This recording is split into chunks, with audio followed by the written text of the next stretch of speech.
සුබ දවසක් වේවා මගේ ආදරණීය පුංචි දොළ පුතාලා සියලුම දෙනාට. අපි පුතේ අද සූදානම් වෙන්නේ මම අපි යෙදෙන වර්තමාන කාල වැකි ලියන්න. ඊට කලින් කවියක් තියෙනවා බලන්නකෝ ඔයාලා මේ කවිය අහලා තියෙනවද කියලා. මම කිව්වොත් මේ කියන්න අපි කිව්වොත් මූ කියන්න එක් අයෙකුට ඊ කියන්න ගොඩ දෙනෙකුට තී කියන්න වත්මනටයි ඒ කීවේ. අපිට පුතේ වර්තමාන කාල වාක්‍ය ලියද්දී මේ කවිය උපයෝගී කරගන්න පුළුවන්. දැන් අපි ලියන වාක්‍යවල කතෘපදේ තියෙනවනේ. කතෘපදේ තියෙන්නේ වාක්‍ය මුල. ආයේ තියෙනවා අවසානම ක්‍රියාපදේ අපි කියනවා ආඛ්‍යාත පදේ කියලා. එතකොට කතෘපදයේ මම කියලා යෙදුනොත් ආඛ්‍යාත පදේ කොහොමද වෙන්න ඕනේ? මම කියලා තියෙනවා නම් මියන්නෙන් ඉවර වෙන්න ඕන. අපි කියලා යෙදුනොත් ක්‍රියාපදය මුයන්නෙන් ඉවර වෙන්න ඕන. එක්කෙනෙක් නම් ක්‍රියාපදේ යන්නෙන් ඉවර වෙනවා. ගොඩ දෙනෙක් නම් ක්‍රියාපදය තියන්නෙන් ඉවර වෙනවා. අපි දැන් බලමු පුතේ මම යෙදෙන වර්තමාන කාල වැකි කිහිපයක්.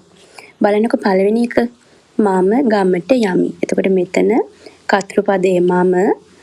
එතකොට ක්‍රියාපදය යමි. එතකොට ක්‍රියාපදය මියන්නෙන් අවසන් වෙලා තියෙනවා. එහෙනම් මම කිව්වොත් ක්‍රියාපදයේ අවසන් වෙන්නේ මේ අකුරේ.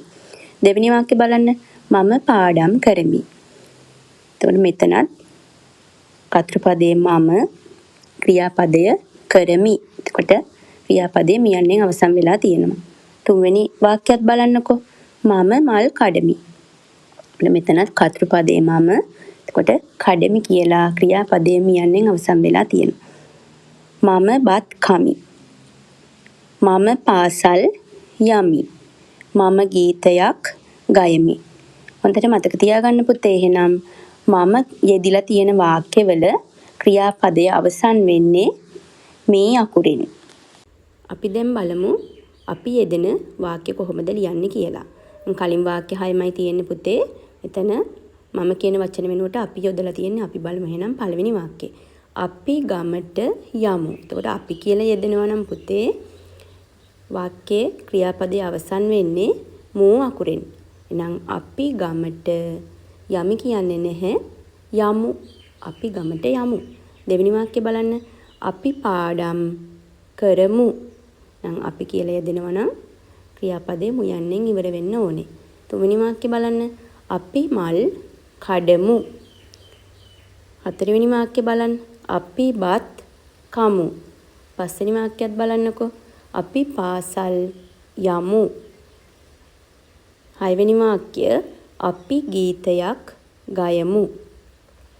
මෙන්න මේ විදිහට පුතේ අපිට පුළුවන් මම අපි යෙදෙන වාක්‍ය නිවැරදිව ලියන්න මම කියලා දුන්නු කවියත් උපයෝගී කරගන්න පුළුවන් අපිට.